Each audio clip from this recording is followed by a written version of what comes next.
नमस्कार, स्वागत है आप सभी का। आज की इस वीडियो में अपन बात करने वाले हैं डीयूईटी एमएससी एंट्रेंस 2021 के रियल एनालिसिस के जो पेपर सॉल्यूशन है, उसके अपन 3 क्वेश्चन सॉल्व करेंगे यहाँ पे। जो क्वेश्चन है वो आर्किमिडीयन प्रॉपर्टी और सीक्वेंस एंड सीरीज पे बेस्ड है। अगर आपको ये रियल एनालिसिस की कंप्लीट सॉल्यूशन देखना है और कंप्लीट अच्छे से समझना है, तो मैं आपको एक सजेशन देता हूँ कि इस वीडियो के बाद आप जेएनयू जो 2020 का जो पेपर हुआ है और जेएनयू का मैंने जो 2021 के ग्रुप 3 क्वेश्चन सोल्व करें, वो पेपर आप जरूर देखें, क्योंकि उनको देखने के बाद एक आपको ऐसा आइडिया लगेगा कि इस पेपर में कुछ क्वेश्चन है जो वहाँ से रिपीट हुए हैं। तो आज के पेपर में अपन रियल एनालिसिस के 3 क्वेश्चन करेंगे। तो एक क्वेश्चन आर्किमिडीयन प्रॉपर्टी पे, एक सीक्वेंस, एक सीरीज पे बेस्ड है। और इसके नेक्स्ट वीडियो में जो क्वेश्चन है वो सीक्वेंस और सीरीज पे, उसमें कॉसी सीक्वेंस का भी यूज होता है और कॉन्ट्रैक्शन सीक्वेंस का भी यूज होता है। तो कॉन्ट्रैक्शन सीक्वेंस और कॉसी सीक्वेंस का कैसे रिलेशन है, ये मैंने एक जेएनयू 2020 का जो पेपर था, जेएनयू 2020, उसमें रियल एनालिसिस क्वेश्चन आया, तो वहाँ पे उसका प्रूफ भी कराया, वहाँ पे सॉल्यूशन का। तो इस वीडियो में अपन उसका बस रेफरेंस ही लेंगे, उसका प्रूफ नहीं करेंगे। तो अभी अपन ये जो 3 क्वेश्चन है वो आर्किमिडीयन प्रॉपर्टी और सीक्वेंस, अगर जिसने भी आर्किमिडीयन प्रॉपर्टी और लास्ट वाले जो क्लास देखी है आर्किमिडीयन प्रॉपर्टी का भी मैंने वीडियो डाल रखा है, उसका क्वेश्चन गलत नहीं हो सकता था। यानी कि जो 3 क्वेश्चन शुरू किए हैं वो आप इसके डीयू के एंट्रेंस एग्जाम के भी इजीली सोल्व कर पाते। और जेएनयू की अगर आप 2021 की बात करते हैं, तो उसमें जो ग्रुप 3 क्वेश्चन आए थे वो भी आप इजीली, जो लास्ट टाइम जो अपन ने मेंबरशिप ऑप्शन चलाया था उसमें अगर आपने वो क्वेश्चन देखे हैं तो आप वो भी इजीली करेक्ट कर सकते हैं। तो अभी इन क्वेश्चन को अपन एक एक करके देखते हैं। तो सबसे पहला क्वेश्चन है कि given below are two statement, one is label as assertion and second is the called reason. मतलब कौन सा स्टेटमेंट है, क्या उसको एक्सप्लेन करता है क्या। अब पहला ऑप्शन दे रखा है, जो या पहला स्टेटमेंट है, एसरेशन दे रखा है कि if S equals to 1/n square, N belongs to N, then infimum of S equal to 0। दूसरा बोलते हैं if x belongs to r, then there exist nx belongs to n such that x less than equal to nx। In light of the above statement choose the correct answer from the option given below. अब both a and r true and r is the correct explanation of a, both a and r true but r is not correct explanation, a true, r false, a false, r true। अब देखो यहाँ पे आप ये देखेंगे जो statement r जो लिखा हुआ है कि if x belongs to r then there exists nx belongs to n such that x belong less than nx। इसका मतलब क्या है कि x आपने क्या रियल चूज करा है, रियल नंबर है, और nx आपका क्या है, नेचुरल नंबर है। और यहाँ पे क्या बोल रहे हैं कि x लेस देन nx, इसका मतलब क्या हुआ। और यहाँ पे देखो इसने इफ x कोई भी रियल नंबर ले रहा है, कोई भी रियल नंबर चूज कर रहा है यहाँ पे, कोई भी any real number, then there, इसका मतलब क्या, ये ऐसा बोलना चाह रहा है कि आप कोई भी रियल नंबर चूज करो, उससे बड़ा नेचुरल नंबर मिल जाएगा आपको। तभी बोला ना कि if x belongs to r then there exist nx belongs to n such that x less than nx। यानी कि आप कोई भी रियल नंबर चूज करते हैं तो उससे बड़ा आपको एक नेचुरल नंबर मिल जाता है, nx belongs to n such that कि x लेस देन nx। इसका मतलब ऐसा बोल सकता हूँ कि हर रियल नंबर से बड़ा एक नेचुरल नंबर होता है। और यही क्या है, आर्किमिडियन प्रॉपर्टी ऑफ आर है। इसी को अपन क्या बोलते हैं, आर्किमिडियन प्रॉपर्टी बोलते हैं। यही आर्किमिडियन प्रॉपर्टी होती है। तो ये तो सेकंड स्टेटमेंट तो करेक्ट तो है, इसका मतलब सेकंड स्टेटमेंट ट्रू है। अब फर्स्ट का वो एक्सप्लेनेशन देता है कि नहीं देता वो और चेक कर लेते हैं। तो इसका मतलब जो आर है वो ट्रू है, तो जैसे ही आर ट्रू है तो आपका थर्ड ऑप्शन तो रॉन्ग हो गया, क्योंकि इसने बोला आर इज फॉल्स, तो आर तो ट्रू है। बस आर्किमिडियन प्रॉपर्टी यही बोलती है कि हर रियल नंबर से बड़ा एक नेचुरल नंबर एग्जिस्ट करता है। और आप ऐसा भी बोल सकते हैं कि कोई बहुत बड़ा पानी का टैंक है, बहुत बड़ा पानी का टैंक है, उसमें अगर कोई एक एक बूंद पानी की गिर रही है तो कहीं ना कहीं कभी ना कभी वो टैंक है वो फुल हो जाएगा वाटर से, यानी कि वाटर टैंक फुल हो जाएगा, पानी से भर जाएगा। इसका मतलब क्या कि आप कोई भी रियल नंबर चूज करेंगे तो उससे बड़ा नेचुरल नंबर आपको मिल ही जाएगा। तो x लेस देन nx, यही आर्किमिडियन प्रॉपर्टी ऑफ आर होती है। अब इसकी मदद से अपन प्रूफ कैसे करते हैं कि ये इन्फिमम ऑफ एस है वो 0 आएगा। अगर इसकी मदद से अपन ये प्रूफ कर देते तो अपन ऐसे बोलेंगे कि आर है वो करेक्ट एक्सप्लेनेशन ए का। अब देखो एस दे रखा आपको 1/n square, N belongs to N. अब यहाँ पे आप ऐसा देख सकते हैं कि इस सेट का जो लिमिट पॉइंट है वो क्या है, 0 है। और आपको पता है कि इन्फिमम एस भी 0 है, तो इसका मतलब इसका जो लिमिट पॉइंट है वही यहाँ पे क्या है, इसका इन्फिमम है, limit point which is equals to infimum. अगर आप ये दिखा दो कि इसका लिमिट पॉइंट 0 कैसे आया है, ऐसे बोल सकता हूँ मैं। इन्फिमम दिखाने के लिए अपन ऐसा करते हैं, किसी भी सेट का इन्फिमम प्रूव करने से, मान लो कोई ए इन्फिमम है, तो अपन ऐसा देखते हैं कि ए से ए प्लस एप्सिलॉन में अगर सेट के इन्फिनिटली मेनी पॉइंट आ जाएं, ए से ए प्लस एप्सिलॉन में सेट के इन्फिनिटली मेनी पॉइंट आ जाए तो ए क्या हो जाता है, इन्फिमम हो जाता है। अब इसी प्रॉपर्टी का अपन यूज कर लेंगे, या ऐसे बोल सकते हो यहाँ पे लिमिट पॉइंट 0 है वो इन्फिमम है, और लिमिट पॉइंट के लिए अपन आर्किमिडियन प्रॉपर्टी आर का कैसे यूज करते हैं। अब देखो तो अपन यहाँ पे ए की वैल्यू 0 दे रखी है, तो अपन क्या कर लेते हैं कि चूज कर लेते हैं फॉर एनी नेबरहुड ऑफ 0, ऐसे मान लो कि 0 माइनस एप्सिलॉन से मैं लेता हूँ 0 प्लस एप्सिलॉन, तो ये क्या बन जाएगा, ये बन जाएगा माइनस एप्सिलॉन से प्लस एप्सिलॉन ही बन जाएगा, या ऐसा बोल सकता हूँ मैं, ये ऐसा बन जाएगा माइनस एप्सिलॉन, ये एप्सिलॉन और यहाँ पे कहीं 0। तो अपन को इस इंटरवल में देखना है कि सेट के इन्फिनिटली मेनी एलिमेंट आ जाएं, तो अपन बोल देंगे 0 क्या हो जाएगा, इसका इन्फिमम हो जाएगा। अब देखो एप्सिलॉन ग्रेटर देन 0 है, एप्सिलॉन ग्रेटर देन 0 है, और एप्सिलॉन बिलोंग्स टू आर भी है, तो भाई आर्किमिडियन प्रॉपर्टी ऑफ आर क्या होगा, एप्सिलॉन से बड़ा एक नेचुरल नंबर मिलेगा। भाई आर्किमिडियन प्रॉपर्टी ये बोलते हैं कि, और सेकंड स्टेटमेंट बोलता भी है कि if x belongs to R real number, तो epsilon belongs to R real number, तो अपन को क्या मिलेगा, देयर एग्जिस्ट nx या n belongs to n such that क्या होगा कि जो नेचुरल नंबर है वो एप्सिलॉन से बड़ा हो जाएगा। तो एप्सिलॉन लेस देन एन मैं ऐसा बोल सकता हूँ, या मैं ऐसा बोल सकता हूँ कि 0 less than 1 upon N less than epsilon, ऐसा भी बोल सकता हूँ, ये भी बोल सकता हूँ। इसका मतलब क्या हुआ कि 0 से एप्सिलॉन के बीच में 1 अपॉन एन बिलोंग कर रहा है, तो मैं ऐसा भी बोल सकता हूँ कि 0 less than 1 upon N square less than epsilon, ऐसा ही बोल सकता हूँ। इसका मतलब देखो आप 0 से जो एप्सिलॉन वाली रेंज थी, यानी कि 0 से लेके एप्सिलॉन, इसके बीच में जैसे जैसे आप एन की, इसका मतलब क्या हो जाएगा 1 अपॉन एन स्क्वायर है वो बिलोंग कर रहा है 0 से एप्सिलॉन के बीच में। इसका मतलब जैसे जैसे आप एन की वैल्यू बढ़ाते जाएंगे, ये जो सेट अपना S equals to 1 upon N square N belongs to N है, इसके कितने इन्फाइनेटली मैनी एलिमेंट नहीं आ जाएंगे यहाँ पे। जैसे जैसे आप एन का बड़ा करते जाएंगे तो इसका मतलब क्या हो जाएगा 1 अपॉन एन स्क्वायर है वो बिलोंग कर देगा पूरा 0 से एप्सिलॉन में, और इसी से आप प्रूव कर सकते हो कि 0 इसका लिमिट पॉइंट भी है, और इसी से आप प्रूव कर सकते हो कि 0 इसका क्या है इन्फिमम भी है। तो इसका मतलब क्या हुआ, इसका मतलब पहला स्टेटमेंट भी करेक्ट है और सेकंड इसका करेक्ट का एक्सप्लेनेशन भी देता है। इसका मतलब both A and R true and R is the correct explanation of A, तो इसका मतलब फर्स्ट आंसर इसका क्या हो जाएगा, करेक्ट हो जाएगा। तो कहने का मतलब ये कि आपको बस ये ध्यान रखना था कि यहाँ पे अपने आर्किमिडीयन प्रॉपर्टी का यूज करें किस को प्रूव करने के लिए, कि लिमिट पॉइंट और उसका इन्फिमम दिखाने के लिए। और उसके लिए अपन क्या प्रॉपर्टी, अगर आपको सुप्रीम पूछता तो अपन ये जो माइनस एप्सिलॉन से 0 वाली रेंज है इसमें अपन देख लेते हैं, क्योंकि इन्फिमम बोलने का मतलब ही क्या होता है, ग्रेटेस्ट लोअर बाउंड, और सुप्रीम बोलने का मतलब क्या होता है, लीस्ट अपर बाउंड। तो यही आपको प्रूफ करना था। तो यहाँ पे 0 से एप्सिलॉन के बीच में आपने दिखा दिया कि बहुत सारे एलिमेंट आ रहे हैं, 1 अपॉन एन स्क्वायर पूरा का पूरा 0 से एप्सिलॉन के बीच में बिलोंग कर रहा है, और इसकी मदद से क्या हो जाएगा कि इसका लिमिट पॉइंट भी हो जाएगा और इन्फिमम भी हो जाएगा। तो यहाँ से अपने प्रूफ कर दिया कि जो पहला स्टेटमेंट भी करेक्ट है, सेकंड भी करेक्ट है, और इसका वो करेक्ट एक्सप्लेनेशन भी देता है। अब चलते हैं नेक्स्ट क्वेश्चन पे। नेक्स्ट क्वेश्चन है वो सीक्वेंस एंड सीरीज पे बेस्ड है। अगर आपको सीक्वेंस एंड सीरीज के क्वेश्चन करने तो इतनी प्रैक्टिस आपकी हो जानी चाहिए कि जैसे कुछ लिमिटेड टेस्ट है, जैसे रेशो टेस्ट है, तो ये तो आपकी जुबान पे होना चाहिए रेशो टेस्ट, जैसे हर जुबा केसरी बोले वैसे रेशो टेस्ट आपकी जुबान पे होना चाहिए। जैसे सीक्वेंस सीरीज की बात करते हैं तो रेशो टेस्ट आपके दिमाग में आ जाना चाहिए। और एक सीक्वेंस एंड सीरीज की, सीरीज को कन्वर्जेंस करने की सबसे इंपॉर्टेंट प्रॉपर्टी ये होती है, वो नेसेसरी कंडीशन है, necessary not sufficient, necessary condition है कि अगर समीशन ए एन अगर कन्वर्जेंट है, अगर कन्वर्जेंट है, this implies limit N tends to infinity A N 0 होना पड़ेगा। ये आप दिमाग में रखें, अगर कन्वर्जेंट है तो ऐसा होगा, पर अगर ऐसा है तो कन्वर्जेंट होना जरूरी नहीं। इसका एग्जांपल आप देख सकते हो कि समीशन 1 अपॉन एन है, इसमें limit N tends to infinity करने पे 1 अपॉन एन 0 तो आता है, पर ये सीरीज तो कन्वर्जेंट नहीं है ना, ये कन्वर्जेंट नहीं है। तो इसका मतलब ये सफिशिएंट कंडीशन नहीं है, नेसेसरी कंडीशन। नेसेसरी होने का मतलब अगर कन्वर्जेंट होगी तो इस कंडीशन को सेटिस्फाई करेगा। अगर कोई सीक्वेंस सॉरी सीरीज है वो समीशन ए एन अगर कन्वर्जेंट है तो वो क्या करेगा, limit N tends to infinity A N तो 0 होना ही पड़ेगा। अगर जिस केस में एन 0 नहीं आ रहा है इसका मतलब सीरीज कन्वर्जेंट नहीं हो सकती, क्योंकि कन्वर्जेंट होती तो ये 0 होना पड़ता, ये 0 नहीं, इसका मतलब कन्वर्जेंट नहीं है।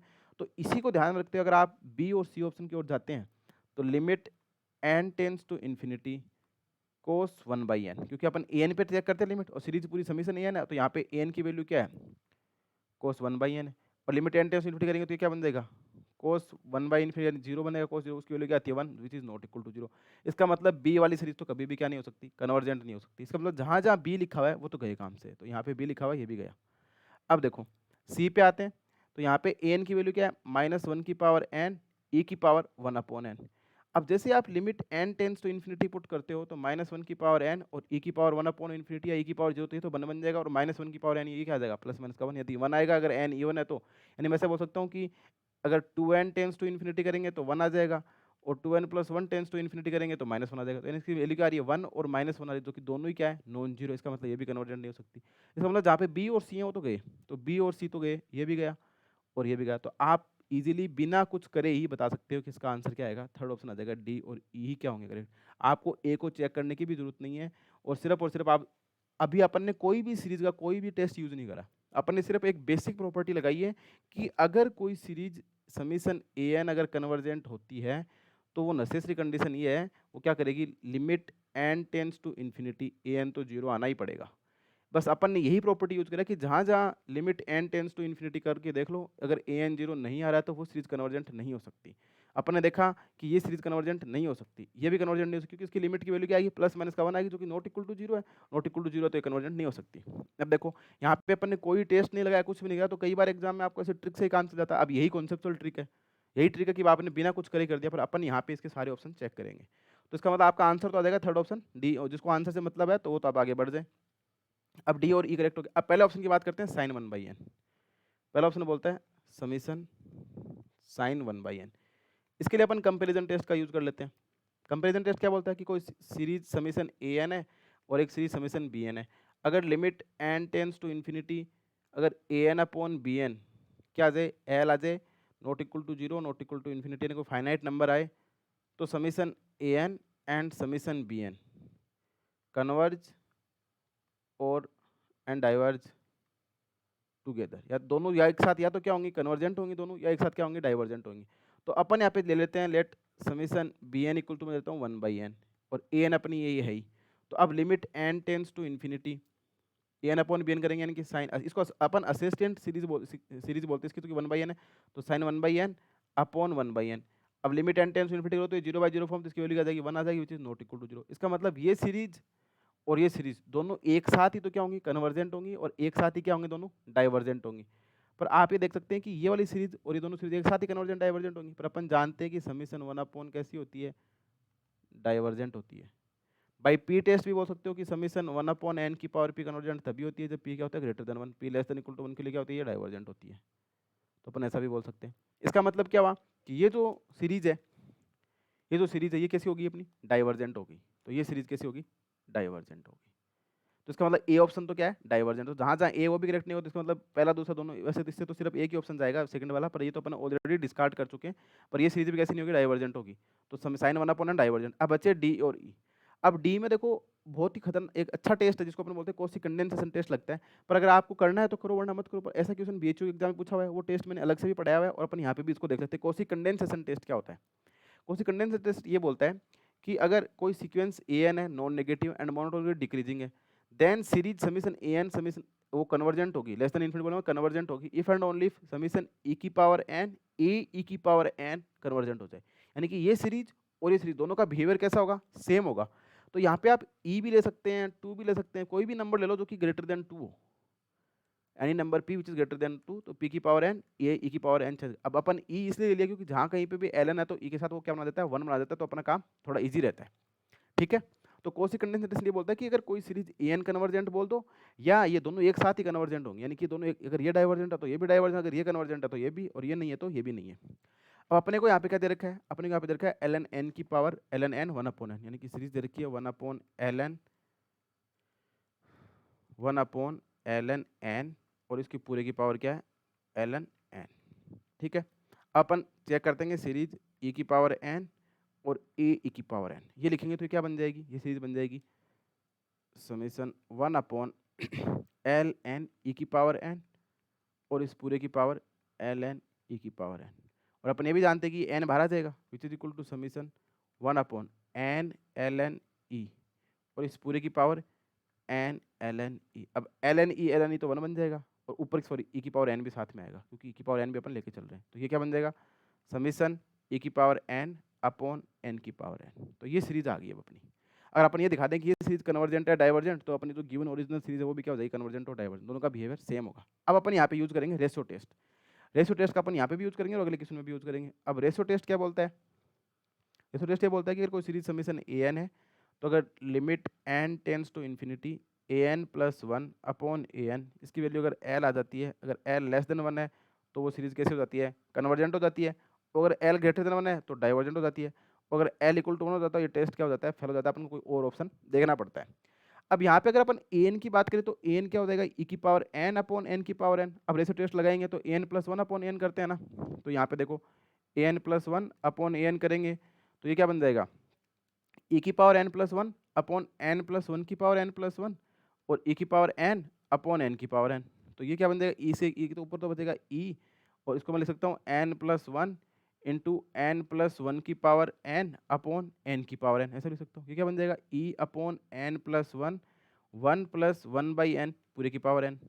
और इसकी अब बाहर सब में साथ में क्या चल रहा है limit n tends to infinity चल रहा है, यहाँ पे भी है और यहाँ पे भी है, तो limit n tends to infinity an + 1 upon an which is equal to क्या आ जाएगा limit n tends to infinity e upon n + 1 into 1 + 1/n to the power n। अपन को पता है कि limit n tends to infinity करते हैं तो इसकी वैल्यू क्या हो जाती है e हो जाती है, तो ये क्या बन जाएगा which is equal to e upon n + 1 into e, तो e से e कैंसिल और limit n tends to infinity तो 1 अपॉन n + 1 बचेगा, और 1 अपॉन n + 1 पे अगर आप limit n tends to infinity लगाओगे तो वैल्यू क्या आएगी 0 आएगी, जो कि क्या है लेस देन 1 है। तो रेशियो टेस्ट से ये सीरीज कैसी हो जाएगी कन्वर्जेंट हो जाएगी, क्योंकि अपन रेशियो टेस्ट से बोला कि लेस देन 1 आती है तो कन्वर्जेंट, तो ये सीरीज कन्वर्जेंट, तब ये कन्वर्जेंट तो ये कन्वर्जेंट, और ये कन्वर्जेंट बोलने का मतलब ये वाली सीरीज अपनी कन्वर्जेंट, ये वाली कन्वर्जेंट, तो ये कन्वर्जेंट यानी कि 1/ln ln की पावर n क्या बन जाएगा, ये कन्वर्जेंट सीरीज बन जाएगी। इसका मतलब ये जो सीरीज अपने को यहाँ पे दे रखी है डी ऑप्शन वाली, वो कैसी है, कन्वर्जेंट है भाई। कॉची कंडेंसेशन टेस्ट से समीशन ln n और पूरे की पावर ln n, ये कैसी सीरीज होगी, कन्वर्जेंट होगी। अब बचता है साइन e की पावर -n, ये वाला ऑप्शन, इसको और चेक कर लेते हैं, पूरे चेक कर लेते हैं। e वाला क्या बोलता है, साइन e की पावर -n समीशन, तो इसको अपन ऐसे भी लिख सकते हैं, समीशन साइन 1/n। इसको अपन कंपेरिजन टेस्ट से चेक करते हैं, which is less than equal, अपन को पता है कि साइन 1/e की पावर n है, ये e की power n which is less than equal to 1/e की पावर n, क्योंकि अपन यहाँ पे ऐसे ही बोलते हैं कि कोई सीरीज एक an है, एक सीरीज bn है, और अगर an less than equal to bn हो जाए फॉर ऑल n, और समीशन अगर bn कन्वर्जेंट है तो ये समीशन an भी कन्वर्जेंट हो जाएगी, और समीशन 1/e की पावर n है ना, ये कन्वर्जेंट हो जाती है। इसको अपन रेशो टेस्ट से चेक कर सकते हैं, कैसे, an+1/an करोगे तो क्या बनेगा, 1/e की पावर n+1 और e की पावर n, तो ये क्या बनेगा, 1/e बनेगा, limit n tends to infinity कर दो तो क्या आएगा, 1/e which is less than equal to 1, तो ये कन्वर्जेंट हो जाएगी। जब ये सीरीज कन्वर्जेंट हो जाएगी तो ये भी कन्वर्जेंट हो जाएगी। इसका मतलब समीशन साइन e की पावर -n बोल दो, या समीशन साइन 1/e की पावर n, ये भी क्या हो जाएगी, कन्वर्जेंट हो जाएगी। तो इसका मतलब ई ऑप्शन वाली सीरीज भी कन्वर्जेंट है, डी वाली भी कन्वर्जेंट है। पर अपन देखो डी और ई को चेक करने के लिए अपन कंपेरिजन टेस्ट भी लगा लिया, अपन ने रेशो टेस्ट भी लगा लिया, अपन ने कॉची कंडेंसेशन टेस्ट भी लगा लिया। पर इस क्वेश्चन इस प्रकार से पूछा गया था कि आपको दोनों चेक करने की जरूरत नहीं थी, पर ये दोनों सीक्वेंस जो सीरीज दे रखी है वो अच्छी है, क्योंकि यहाँ पे अपन देखो 3-3 4-4 टेस्ट लगा रहे हैं, कंपैरिजन टेस्ट भी लगा रहे हैं, रेशो टेस्ट भी लगा रहे हैं, और कॉची कंडेंसेशन टेस्ट भी लगा रहे हैं, और बाकी ऑप्शन को डिस्कार्ड करने के लिए अपन को कोई भी टेस्ट लगाने की जरूरत नहीं थी। इस क्वेश्चन को सोल्व करने के लिए तो सिर्फ आपको एक फंडामेंटल प्रॉपर्टी ये थी कि सीरीज कन्वर्जेंट होती है तो लिमिट nth टर्म की जो लिमिट है वो क्या आती है, 0 आती है, बस इसी से आपका काम हो जाता है। पर अपन ने पूरे कॉन्सेप्ट देखे ताकि आगे ऐसा क्वेश्चन भी आए या सीरीज की कन्वर्जेंस की बात हो तो आपको कोई दिमाग में ऐसे गड़बड़ी ना हो। पर रेशो टेस्ट और ये जो टेस्ट लिखे हैं यहाँ पे, ये बहुत इंपॉर्टेंट है, तो आप इनको नोट डाउन कर सकते हो। तो आई होप आपकी क्वेश्चन बड़े अच्छे से समझ आ गया हो। कोई डाउट होता है तो आप कमेंट बॉक्स में जरूर पूछें। तो इसका थर्ड ऑप्शन क्या हो जाएगा, करेक्ट हो जाएगा। अब चलते हैं नेक्स्ट क्वेश्चन पे। नेक्स्ट क्वेश्चन क्या बोलता है, given below two statement, first statement suppose an greater यानी कि पॉजिटिव टर्म की एक सीक्वेंस दे रखी है, for every n limit n tends to infinity an+1/an less than 1, then limit an tends equal to 0। Suppose an greater than 0 यानी कि positive term की सीक्वेंस ये, फॉर एवरी n, यहाँ पे लिमिट ग्रेटर देन 1 है, then an equal to infinity. अगर आप इस स्टेटमेंट को देखते हैं और अगर आपको रेशो टेस्ट का थोड़ा सा भी आइडिया, मैंने बोला ना कि सीरीज और सीक्वेंस की बात होती है तो रेशो टेस्ट आपके दिमाग में आ जाना चाहिए, हर दिमाग में दिखना चाहिए। अगर आप रेशो टेस्ट को थोड़ा सा एनालिसिस कर पाएँ तो ये क्वेश्चन आपका फटाक से हो जाएगा। कैसे, रेशो टेस्ट क्या बोलता है कि कोई सीरीज an है वो कन्वर्जेंट हो जाती है अगर limit n tends to infinity an+1/an की वैल्यू l आए, जिसको अपन क्या बोलते हैं, लेस देन 1 बोलते हैं। और ये डाइवर्जेंट हो जाती है अगर limit n tends to infinity an+1/an क्या आ जाए, एल आई और ग्रेटर देन 1 आई। और मैंने ऐसे बोला था कि कोई सीरीज अगर कन्वर्जेंट होती है तो इस कन्वर्जेंट, दिस इंप्लाइज क्या हो जाता है कि limit n tends to infinity an equal to क्या आता है, 0 आता है। और इनफैक्ट अपन यहाँ पे मोड यूज करते हैं या पॉजिटिव टर्म की सीक्वेंस के लिए ऐसा अपन रेशो टेस्ट लगाते हैं, n इक्वल टू 0। तो अब आप देखो कि सपोज an ग्रेटर देन 0 यानी कि पॉजिटिव टर्म की सीक्वेंस है, तो मैं बात कर लेता हूँ समीशन an, ठीक है। और मेरे को दे रखा है कि for every n limit n tends to infinity an+1/an क्या है, लेस देन 1। इसका मतलब ये सीरीज कैसी होगी, कन्वर्जेंट होगी। और जैसे ये सीरीज कन्वर्जेंट होती है तो अपन जानते हैं कि limit n tends to infinity an क्या आएगा, 0 आएगा। इसका मतलब limit n tends to n 0 है, तो बिल्कुल करेक्ट बात है। तो फर्स्ट स्टेटमेंट तो क्या हो गया, करेक्ट हो गया। और पॉजिटिव टर्म की सीक्वेंस है, कन्वर्जेंट हो रही है तो लिमिट 0 को ही जाएगी। तो पहला स्टेटमेंट तो आपको कॉची रेशो टेस्ट के कन्वर्जेंस से बात आती है। दूसरा स्टेटमेंट क्या बोलता है कि an greater than 0 for every n limit n tends to infinity an greater than 1 limit n infinity आना चाहिए। अब देखो वही अपन बात कर लेते हैं कि कोई सीरीज an है, रेशो टेस्ट लगा लेते हैं, limit n tends to infinity an+1/an, वो l ग्रेटर देन 1 होता है। इसका मतलब क्या हो जाएगा, दिस इंप्लाइज समीशन an कैसी हो जाएगी, डाइवर्जेंट हो जाएगी। अब डाइवर्जेंट होती है तो प्लस इन्फिनिटी को या माइनस इन्फिनिटी को, पर अपन को दे रखा कि an है वो कैसी है, ग्रेटर देन 0, पॉजिटिव टर्म की सीक्वेंस है। इसका मतलब limit n tends to infinity an को क्या होना पड़ेगा, प्लस इन्फिनिटी ही होना पड़ेगा। तो इन्फिनिटी को, क्योंकि पॉजिटिव टर्म की सीक्वेंस है और सीरीज डाइवर्जेंट है तो इसका मतलब सीक्वेंस डाइवर्जेंट होगी और वो लिमिट n टेंस इन्फिनिटी भी क्या जाएगा, इन्फिनिटी की ओर जाएगा। तो इसका मतलब सेकंड स्टेटमेंट भी क्या हो गया, करेक्ट हो गया। तो यहाँ पे रेशियो टेस्ट का जो आइडिया था ना, तो किसी को कितने अच्छे तरीके से पूछा, इसने बात कर ली सीक्वेंस की और अपन इसको प्रूव कर रहे हैं किससे, सीरीज से। तो अगर आपको रेशियो टेस्ट दिमाग में था, ये रिजल्ट पता था कि n+1/n कन्वर्जेंट होती है और पॉजिटिव टर्म की सीक्वेंस हो तो लिमिट 0 को ही जाएगी। अब यहाँ पे डाइवर्जेंट होती है, पॉजिटिव टर्म की सीक्वेंस हो लिमिट इन्फिनिटी जाएगी। इसका मतलब फर्स्ट एंड सेकंड दोनों स्टेटमेंट कैसे हैं, तो both statement first and second are true. तो आई होप आपको ये तीनों क्वेश्चन समझ में आए होंगे। और रेज एनालिसिस के क्वेश्चन को थोड़ा सा दिमाग लगाना पड़ता है, इसमें क्वेश्चन को सोचना पड़ता है। जैसे आपने लास्ट टाइम वाला क्वेश्चन देखा था, ये जो सीरीज टेस्ट वाला था, उसमें कुछ थोड़ा सा बस नॉर्मल सिंपली सोचते तो क्वेश्चन हो जाता है, ये भी सिंपली सोचने से हो जा रहा है। पहला क्वेश्चन भी मैं आर्किमिडीयन प्रॉपर्टी का यूज कैसे करना था, तो ये एक काम ऐसा करने की क्वेश्चन को तोड़ लेना चाहिए, सारे टुकड़े कर लेना चाहिए, अलग अलग टुकड़े, और फिर एक एक टुकड़े को देखना चाहिए, तो आपका क्वेश्चन इजीली सोल्व हो जाएगा। अब इसके जो नेक्स्ट क्वेश्चन है, जैसे वो अपन नेक्स्ट क्लास में देखेंगे ये वाला क्वेश्चन। ऐसा क्वेश्चन आपको पता होगा कि जेएनयू 2020 में पूछा गया है, तो आप उसको देख के आएँ, इसके बाद इसको करेंगे तो आपको इजीली समझ आ जाएगा। तो आई होप आपको ये तीनों क्वेश्चन समझ आए होंगे। अगर कोई डाउट होता है तो आप कमेंट बॉक्स में ज़रूर पूछें, और कोई भी दिक्कत हो तो आप टेलीग्राम पे मैसेज करके पूछ सकते हैं। सो आई होप आप ये तीनों क्वेश्चन समझ गए होंगे। कोई भी डाउट होता है तो अपन बात कर लेंगे। So thanks for watching and keep continue watching exponential mathematics. Thank you.